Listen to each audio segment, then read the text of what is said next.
Olá, eu sou o professor Lucas Neto. Sou docente do Seminário Teológico Canaã. Sejam bem-vindos a esta videoaula da disciplina Epístolas Paulinas. Epístolas Paulinas, Unidade 2, Capítulo 4, Filemon, o perdão eficaz. Nesta carta a Filemon, o apóstolo Paulo teve como objetivo celebrar o perdão entre Filemon e seu escravo fugitivo, Onésimo. Nós verificaremos que, nesta lição, que Paulo tinha esperança que Filemon perdoaria o escravo. Refletiremos sobre os ingredientes do perdão eficaz e como este pode ser aplicado à igreja nos dias atuais. Os assuntos deste capítulo estão divididos em 5 pontos. 4.1, nós vamos falar sobre aspectos gerais desta carta de Filemon. No ponto número 2, vamos falar sobre o carinho de Paulo por Filemon. No ponto 3, vamos falar sobre o carinho de Paulo pelo escravo Onésimo. No ponto 4, a esperança no perdão de Filemon. E no ponto 5, o perdão na igreja. Na realidade, esta carta ela vai girar em torno da virtude do perdão. 4.1, a carta a Filemon.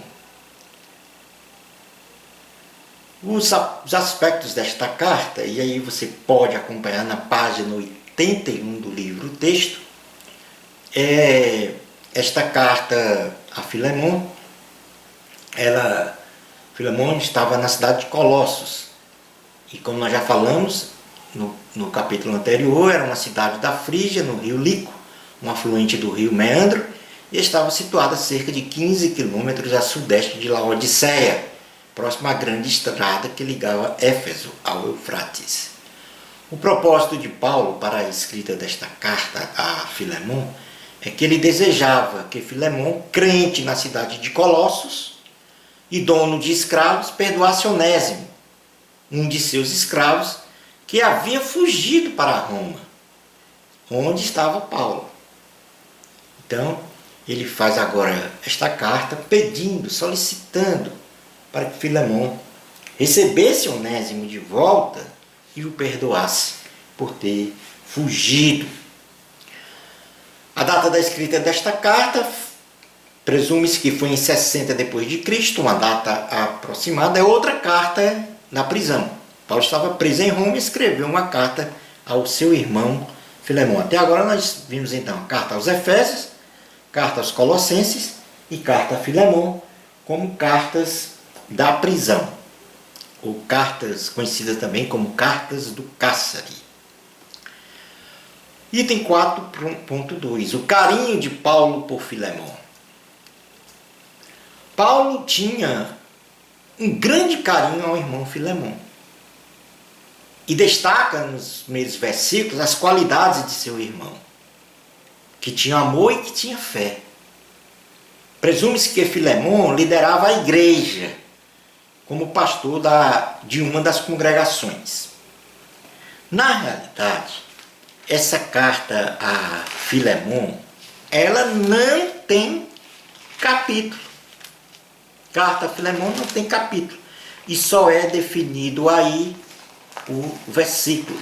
Então, no versículo 1 ao 7, diz assim: Paulo, prisioneiro de Cristo Jesus, e o irmão Timóteo, ao amado Filemon, também nosso colaborador, e a irmã Áfia, e a Arquipo, nosso companheiro de lutas, e a igreja que está em tua casa. Graça e paz a vós outros, da parte de Deus, nosso Pai, e do Senhor Jesus Cristo. Dou graças ao meu Deus, lembrando-me sempre de ti nas minhas orações, estando ciente do teu amor e da tua fé, que tens para com o Senhor Jesus e todos os santos, para que a comunhão da tua fé se torne eficiente no pleno conhecimento de todo o bem que há em nós para com Cristo. Pois, irmão, tive grande alegria e conforto no teu amor, porquanto o coração dos santos tem sido reanimado por teu intermédio. No item 4.3 da lição, vamos falar agora do carinho de Paulo pelo escravo Onésimo. No caso, o carinho de Paulo a Filemon, que era o senhor, e Onésimo, o escravo.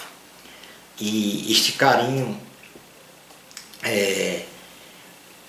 de Paulo com Onésimo é refletido quando ele fala para Filemon como Onésimo deveria ser recebido de volta, já que ele já tinha fugido e agora estava arrependido e queria voltar para servir ao seu Senhor. Então Paulo faz aqui um clamor para que Filemon receba Onésimo da forma como o próprio Paulo seria recebido por Filemon. Então ele vai enumerando aqui algumas condições.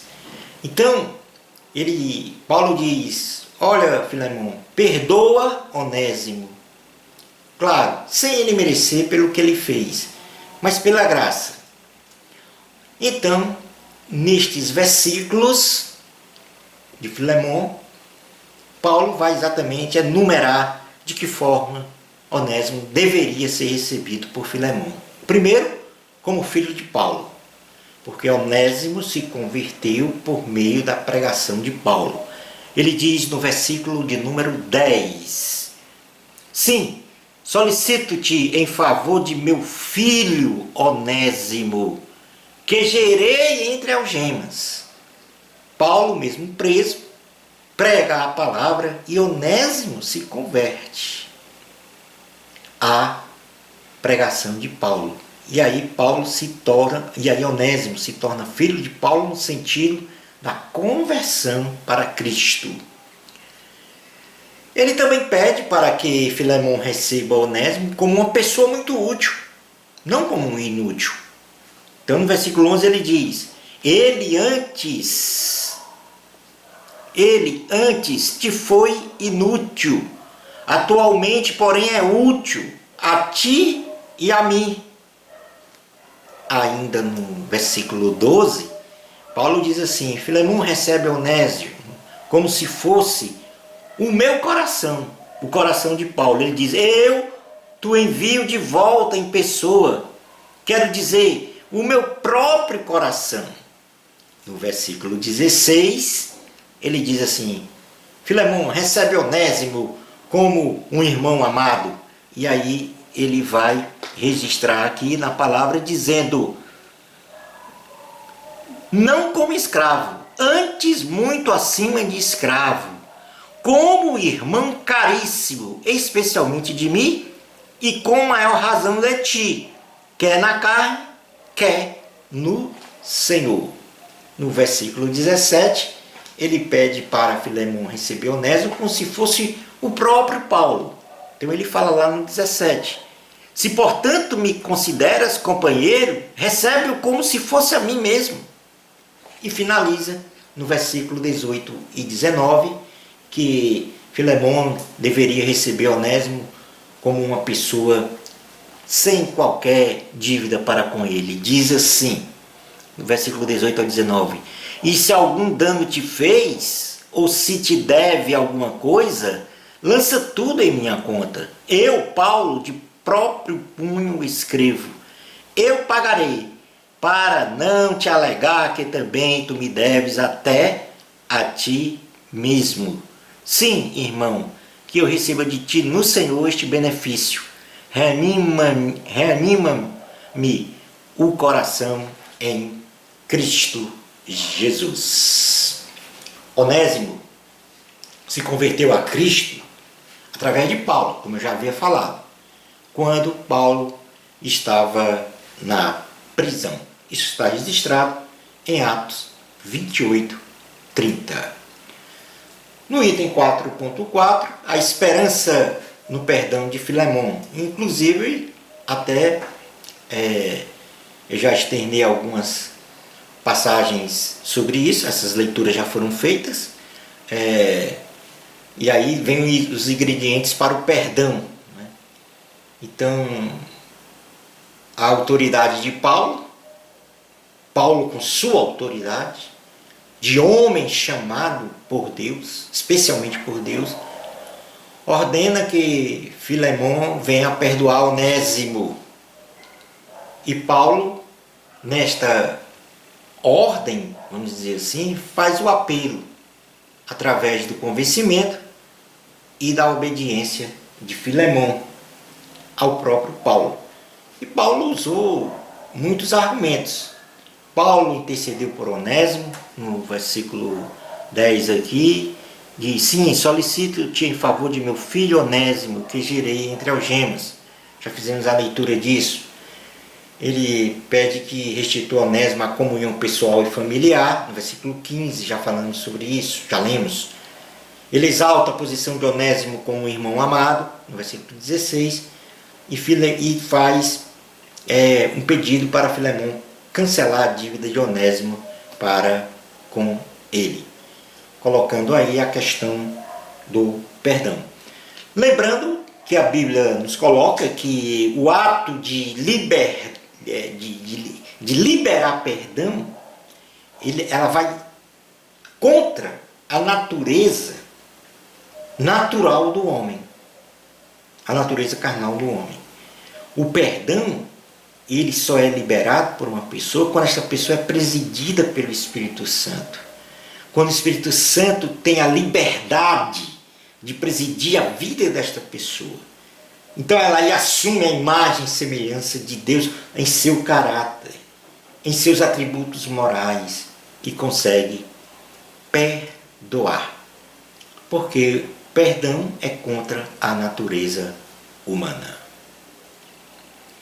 Nós estávamos mortos em ofensas e pecados, mas pela intercessão de Cristo fomos restituídos à comunhão com Deus. Nossa dívida foi cancelada e fomos exaltados à posição de filhos de Deus. Portanto, aqui há uma alusão na página 83 do livro Texto para dizer que amor é esse de Cristo para nos perdoar, para tomar o nosso lugar na cruz, para nos dar o perdão para a vida e vida eterna. Perdoar os nossos pecados. Então, esta epístola de Paulo a Filemon coloca o perdão como tema central e traz esse tema perdão para a ação de Cristo em morrer na cruz por nós e ali, nesta obra redentora, promover o perdão dos nossos pecados. No item 4.5, o último item da lição, o perdão da igreja. O perdão liberta. E como já tive a oportunidade de comentar, o perdão, ele só é liberado por um ser humano quando este ser humano é presidido pelo Espírito Santo. Quando o Espírito Santo tem o total domínio da mente, do corpo, da alma, do espírito de um ser. Então, ele libera perdão. Enquanto tiver no nosso coração rancor, raiva, enquanto tiver no nosso coração a inclinação para não perdoar, nós estaremos doentes e morrendo minuto a minuto, segundo a segundo. E, portanto, nós temos que buscar o Espírito Santo para que ele venha agir em nós e promover esta liberdade, a liberdade de perdoar e de receber perdão. Porque como é que nós queremos o perdão de Deus para os nossos pecados se nós não temos a inclinação, a atitude de perdoar àquele que nos persegue? Chegamos ao final desta videoaula. Bênçãos especiais de Jesus para você. Amor a Cristo. A glória é de Deus. Até a nossa próxima aula, se Deus permitir.